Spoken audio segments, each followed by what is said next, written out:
عظیم engineer جس نے مسجد نبوی صلی اللہ علیہ وآلہ وسلم اور مسجد الحرام کو ڈیزائن کیا، لیکن کوئی معاوضہ نہیں لیا۔ لیکن پھر بھی اللہ نے کیسے مدد کی؟ وہ ایک مصری انجینئر اور آرکیٹیکٹ تھا جس نے ظاہری دنیاوی بود و باش سے دور اور نامعلوم رہنے کو ترجیح دی۔ ڈاکٹر محمد کمال اسماعیل تھا۔ وہ مصری تاریخ کا سب سے کم عمر شخص تھا جس نے ہائی اسکول سرٹیفکیٹ حاصل کیا، پھر رائل اسکول آف انجینئرنگ کا سب سے کم عمر طالب علم جس نے وہاں سے گریجویٹ کی ڈگری حاصل کی، پھر سب سے کم عمر جس کو یورپ سے اسلامی آرکیٹیکچر میں ڈائریکٹریٹ کی 3 ڈگریاں لینے کے لیے بھیجا گیا۔ اس کے علاوہ وہ سب سے کم عمر نوجوان تھا جس نے بادشاہ سے نائل، اسکارپ اور آئرن کا خطاب حاصل کیا۔ وہ پہلا انجینئر تھا جس نے حرمین شریفین کی توسیعی منصوبے کی تعمیر اور عمل درآمد کی ذمہ داری سنبھالی۔ اس نے شاہ فہد اور بن لادن کمپنی کے بار بار اصرار کے باوجود انجینئرنگ، ڈیزائن اور آرکیٹیکچرل نگرانی کے لیے کسی قسم کا معاوضہ لینے سے انکار کر دیا اور کہا کہ میں 2 مقدس مساجد کے کاموں کے لیے کیوں معاوضہ لوں؟ پھر قیامت کے دن اللہ کا سامنا کیسے کروں گا؟ اس نے 44 سال کی عمر میں شادی کی۔ اس کا ایک بیٹا ہوا اور بیوی زچگی کے بعد فوت ہو گئی۔ اس کے بعد وہ مرتے دم تک عبادتی الہی میں مصروف رہا۔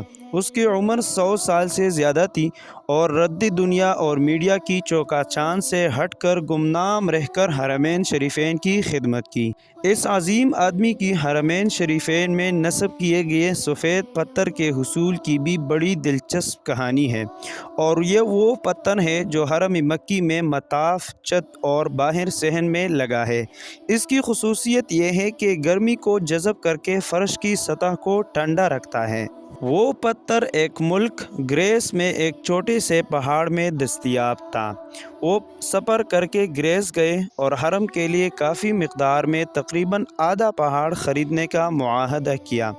معاہدے پر دستخط کر کے وہ واپس مکہ لوٹے اور سفید پتھر سناک میں آ گیا اور مکہ حرم میں پتھر کی تنصیب مکمل کرائی۔ کئی سال بعد سعودی حکومت نے ایسا ہی پتھر مسجد نبوی میں بھی نصب کرنے کو کہا۔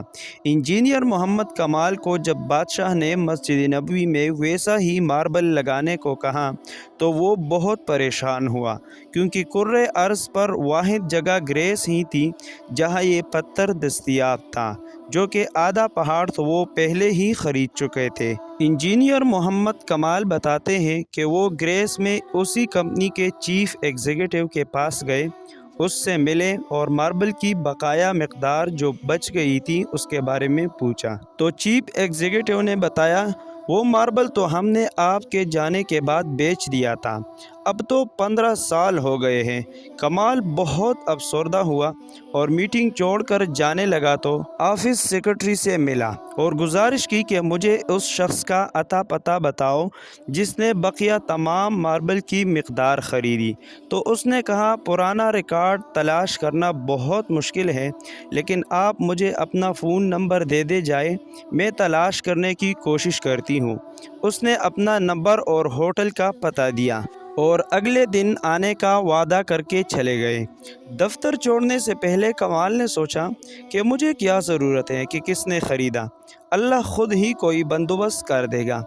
اگلے دن ایئرپورٹ جانے سے چند گھنٹے قبل اسے فون کال آئی کہ مجھے ماربل کے خریدار کا ایڈریس مل گیا ہے۔ اب میں یعنی کمال بہت آہستہ رفتار سے دفتر گیا کہ اب کیا کروں گا خریدار کے ایڈریس کو، کیونکہ اتنا لمبا عرصہ گزر گیا ہے۔